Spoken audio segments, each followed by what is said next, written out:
അസ്സലാമു അലൈക്കും വറഹ്മത്തുള്ളാഹി. ഇന്ന് നമ്മൾ ഈ ഒരു വീഡിയോയിലൂടെ മനസ്സിലാക്കാൻ ഉദ്ദേശിക്കുന്നത് അഹ്കാമു മീമുസാക്കിനയുടെ നിയമമാണ്. ഇവിടെ അഹ്കാമു മീമുസാക്കിനയുടെ നിയമങ്ങൾ 3 എണ്ണമാണ്. ഇൽഹാറു ഷഫവി, ഇഖ്ഫാഉ ഷഫവി, ഇദ്ഗാമു ഷഫവി. ഇൽഹാർ എന്ന് പറഞ്ഞാൽ വ്യക്തമാക്കുക എന്നതാണ് അർത്ഥം. ഇഖ്ഫാ എന്ന് പറഞ്ഞാൽ അവ്യക്തമാക്കുക, അതല്ലെങ്കിൽ മറച്ച് വെക്കുക. ഇദ്ഗാം എന്ന് പറഞ്ഞാൽ ലയിപ്പിക്കുക, അതല്ലെങ്കിൽ ചേർക്കുക എന്നൊക്കെയാണ്. ഇവിടെ ഇഖ്ഫാ ഷഫവി അതിൻ്റെ അക്ഷരം ബ ആണ്.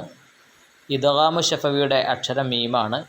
ഇൽഹാറു ഷഫവിയുടെ അക്ഷരം ബാക്കി വരുന്ന ബാവും മീമും ഒഴിച്ച് ബാക്കിയുള്ള അറബി അക്ഷരമാലയിലെ 26 അക്ഷരമാണ്.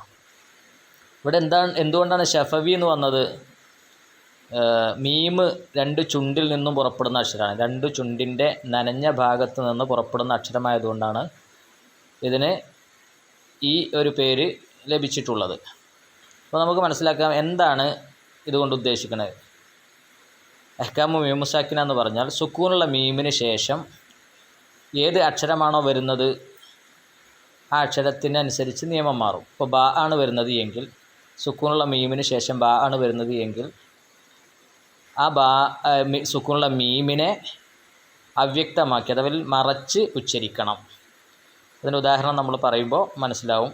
നിങ്ങൾക്ക് സ്ക്രീനിൽ കുറച്ച് കഴിഞ്ഞാൽ അത് കാണാൻ പറ്റും. പിന്നെ സുക്കൂനുള്ള മീമിന് ശേഷം മീമ് തന്നെയാണ് വരുന്നത് എങ്കിൽ അതിനെ ആ മീമിലേക്ക്, തുടർന്ന് വരുന്ന മീമിലേക്ക് ചേർത്ത് ഉച്ചരിക്കുക. ബാക്കി വരുന്ന 26 അക്ഷരവും വ്യക്തമാക്കി ഉച്ചരിക്കണം. ഇൽഹാറു ഷഫവിയാണ്. അഥവാ സുക്കൂനുള്ള മീമിന് ശേഷം ബാക്കി വരുന്ന 26 അക്ഷരം, ബാവും മീമും ഒഴികെയുള്ള അക്ഷരങ്ങൾ വരുമ്പോൾ അതിനെ സുക്കൂനുള്ള മീമിനെ വ്യക്തമാക്കി ഉച്ചരിക്കണം. അതാണ് ഇതിൻ്റെ നിയമം. ഇനി നോക്കൂ, ഉദാഹരണങ്ങൾ കാണാം. സ്ക്രീനിൽ നിങ്ങൾക്ക് കാണാൻ പറ്റും. സുക്കൂനുള്ള മീമിന് ശേഷം ബ ആണ് വരുന്നത് എങ്കിൽ അതിനെ മറച്ചുച്ചരിക്കണം. ഉദാഹരണം തർമീഹിം ബിഹിജാറത്തിൻ മിൻ സിജ്ജീൽ, അതാണ്. അതേപോലെ സുക്കൂനുള്ള മീമിന് ശേഷം മീമ് തന്നെയാണ് വരുന്നത് എങ്കിൽ ഇന്നഹ അലൈഹിം മുഅ്സദ,